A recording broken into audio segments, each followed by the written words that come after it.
Donc nous devons prendre conscience que nous avons quelque chose à dire. De plus, cela demande un approfondissement de l'identité. Pas seulement du judaïsme, de l'accomplissement des mitzvot, comme on a l'habitude de le dire. Non, non, il s'agit ici d'une interrogation véritable qui se pose dans tous les secteurs de la société, de savoir qui nous sommes.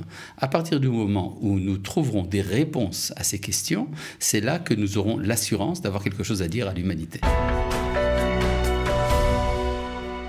On connaît tous le rabbin Uri Cherki pour ses cours qu'on suit régulièrement sur les réseaux sociaux, mais le rabbin Cherki a beaucoup d'activités et c'est l'occasion pour nous de faire un petit tour justement de ces activités très nombreuses du rabbin Cherki. Merci beaucoup d'être avec nous, Rav Cherki. Merci, c'est un honneur aussi pour moi d'être à Kalita. On va parler de ces activités. Je voudrais commencer quand même par une question un peu plus générale, et qui est lié aussi à une de vos activités. Vous parlez beaucoup de la lumière d'Israël, que Israël doit être une lumière pour les peuples. Et actuellement, ce qu'on voit, c'est que Israël est diabolisé un peu partout dans le monde.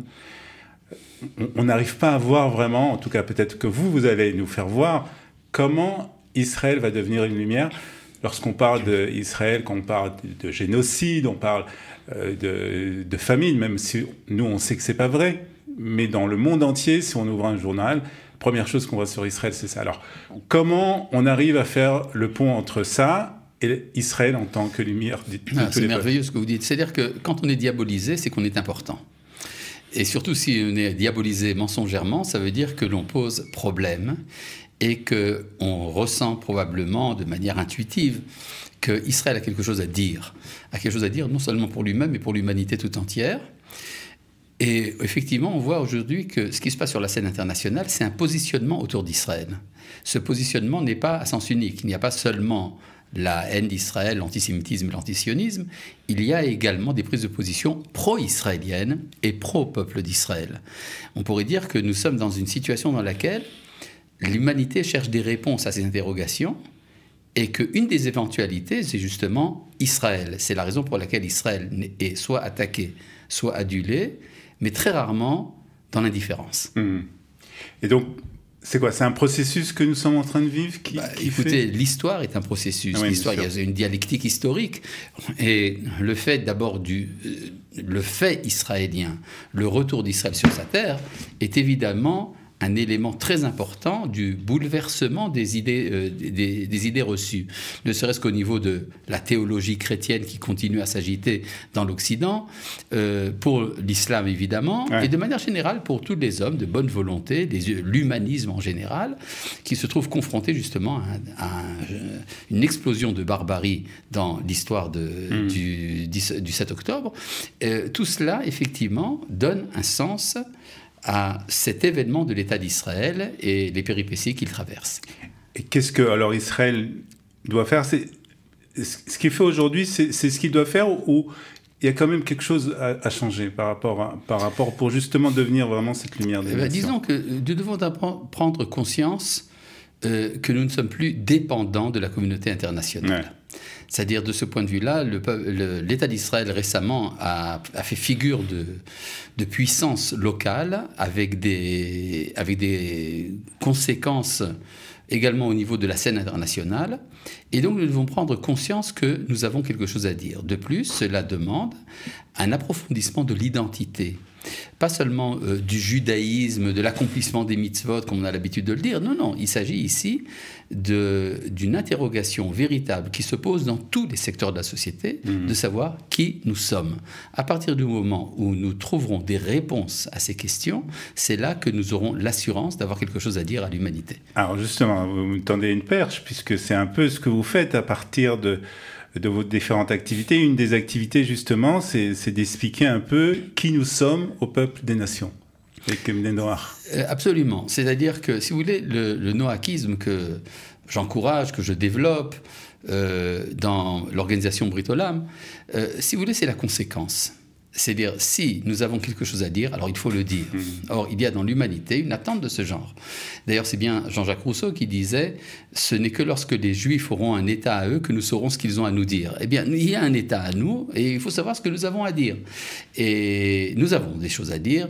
J'ai pu rédiger d'ailleurs une sorte de Shulchan Aruch, de livre, un code de loi pour les Noachides, également un rituel de prière.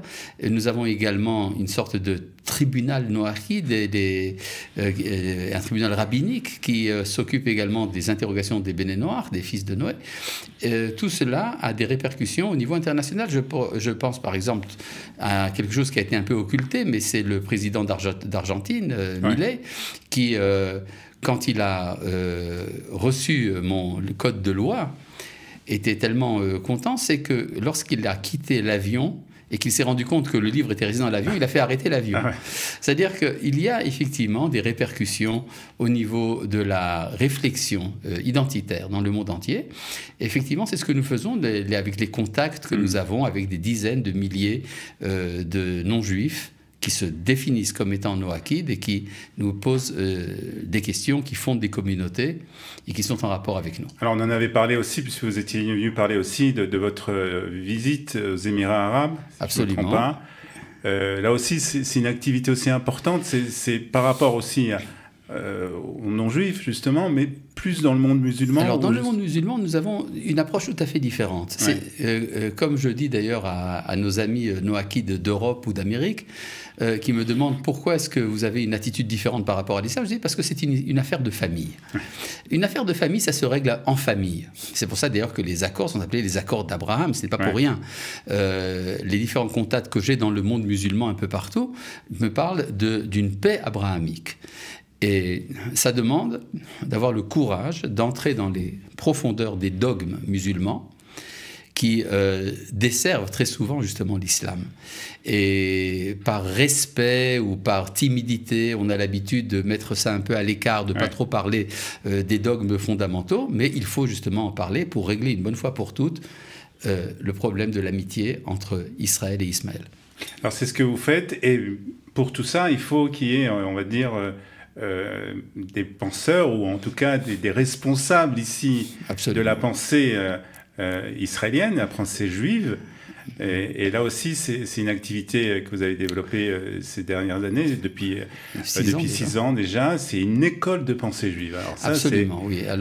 C'est intéressant comme chose. Absolument, c'est-à-dire qu'il est absolument indispensable qu'il y ait une sorte de centrale spirituelle dans laquelle est élaborée la pensée d'Israël. Or, ça devrait être le rôle des yeshivot, par exemple, mais c'est un peu délaissé. Il y a, pour être véritablement pertinent par rapport à la réalité aussi bien universelle qu'israélienne, il est indispensable qu'il y ait un lieu où les sujets les plus importants, les plus cardinaux de la pensée universelle et d'Israël sont traités dans leur profondeur.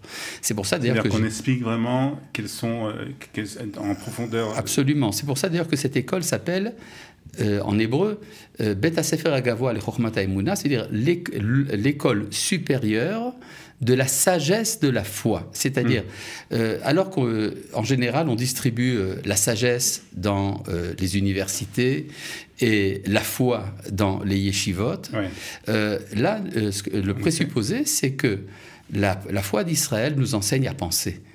Et donc, il faut pour cela traiter de tous les sujets, aussi bien politiques que sociaux, que artistiques et culturels, moraux, enfin, tout ce qui préoccupe toute personne de bonne volonté sur Terre. La société, surtout. Et de la société, évidemment. Ouais. Et le projet est donc de créer une sorte d'élite intellectuelle alternative à ce qui existe actuellement en Israël. Alors, pour que ça réussisse vraiment, il ne faut pas que ça reste dans cette école, justement. Il faut que, après, justement... ces personnes qui viennent dans ces écoles, prennent des responsabilités par rapport à la société, par exemple. Est-ce qu'on est en voie de ça? Parce que pour le moment, on voit malheureusement que c'est la politique, la base politique qui règne toujours en Israël, avec les combines, avec tout ce qu'on voit. Un kilomètre, ça commence par un pas. Et à partir du moment où vous faites un pas dans une certaine direction, eh bien, finalement, vous arrivez à votre kilomètre. Et il faut de la patience. non seulement il faut de la patience, mais il faut, disons, de l'optimisme. Okay. De l'optimisme. Certains de nos élèves ont des positions très importantes dans le peuple, dans la société israélienne. Par exemple, nous avons une de nos anciennes qui va devenir juge très bientôt. Nous avons des personnes très haut placées dans les différents corps de sécurité d'Israël et un peu partout dans l'académie. Et donc, et également d'ailleurs dans le monde rabbinique. N'oublions pas cela. Ça veut dire que quelque chose a commencé à bouger. Et c'est ressenti en tant que tel. Je pense qu'il y a une onde qui commence à se propager. Alors évidemment, il faut avoir la modestie de savoir que nous sommes encore au début. Au début, en petit nombre, nous n'avons pas encore des milliers d'élèves, mais nous avons déjà des dizaines et peut-être des centaines. Alors aussi, une initiative aussi très intéressante, et surtout dans cette période où on parle beaucoup de l'armée d'Israël, de l'armée de Tzahal, on parle beaucoup de ce qui se passe à Gaza, et on regarde à la loupe ce que fait l'armée israélienne, plus que les autres armées. Et justement, vous vous êtes penché sur ce problème, et vous avez voulu, en fait, faire un nouveau code éthique pour Tzahal. Absolument. D'abord, c'est une exigence qui existe déjà depuis plusieurs années. Vous savez que le code éthique de Tzahal, d'ailleurs, a subi différentes transformations. Ouais. Il traduit les préoccupations d'une certaine élite, disons, cosmopolite et gauchisante, et qui ne correspond pas du tout ni à la loi internationale, ni à l'état d'esprit de la société israélienne. C'est pour ça que j'ai pris l'initiative avec d'autres autorités, d'anciens généraux de Tzahal, de refondre ce qu'on appelle le code éthique de Tzahal. Alors, quels seront, enfin, je suppose que c'est encore au début là aussi, mais quelles sont les bases de ce code? Sur quoi elle se base tout d'abord sur la morale universelle. D'accord. Et également sur la tradition d'Israël et la tradition de l'État d'Israël dans ses guerres. Il y a un déséquilibre dans le code actuel entre la fidélité, l'abnégation qui mène le soldat à défendre son peuple et son pays, et la prise en considération de la subjectivité de l'adversaire.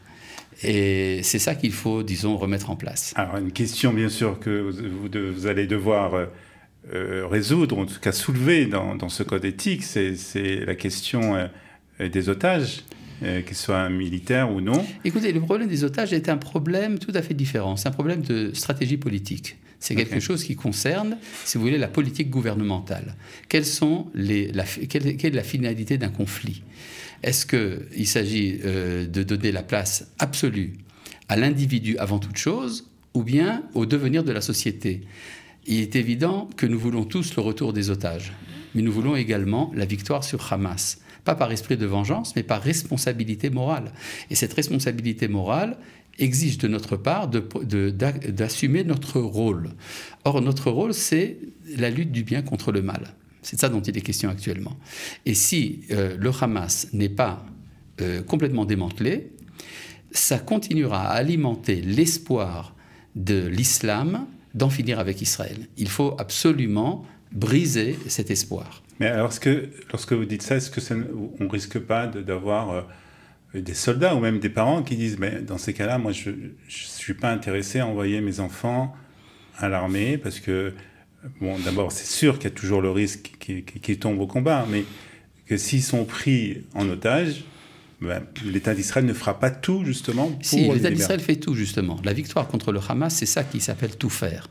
Jusqu'à présent, une partie du combat en faveur des otages a été très maladroit et, en fait, a causé des dommages envers ces otages. Il est évident qu'Israël n'abandonne jamais un soldat, n'abandonne jamais un civil. Et tout le problème, tout le débat n'est pas est-ce que c'est important ou pas, c'est la manière de le faire qui est traité actuellement. L'erreur est de penser que le but de l'action militaire de Tzahal, c'est d'amener le Hamas aux négociations, à la table des négociations. Il ne s'agit pas de négociations, il s'agit d'une entité totalement agressive et barbare et qui ne renoncera jamais à ces otages qui sont pour elle la dernière carte. Donc il n'y a aucune chance que le Hamas fasse tchouva quelque part? Écoutez, il y a des chances que l'islam fasse tchouva. Et ça, c'est une question, disons, qui ne concerne pas tel ou tel individu. C'est une question de vision globale. Ouais. Mais ça dépend de nous. Alors, il y a, bien sûr, on vous connaît parce que vous êtes très présent dans la communauté francophone. Peut-être justement, par rapport à ça, par rapport à ce qui se passe en France, justement, aussi, quelle vision, qu'est-ce que vous pensez de ce qui se passe en France? Vous savez comment vous trouvez une synagogue à Paris? Eh bien, il faut là où il y a de la police. C'est-à-dire qu'en fait, le judaïsme qui avait pignon sur rue il y a 50 ans en France, aujourd'hui est un judaïsme replié sur lui-même, ce qui est sur la défensive. Et donc, il y a le bastion du judaïsme qui va être évidemment entretenu pour des tas de raisons, mais qui finalement cesse d'être effectif sur la vie française.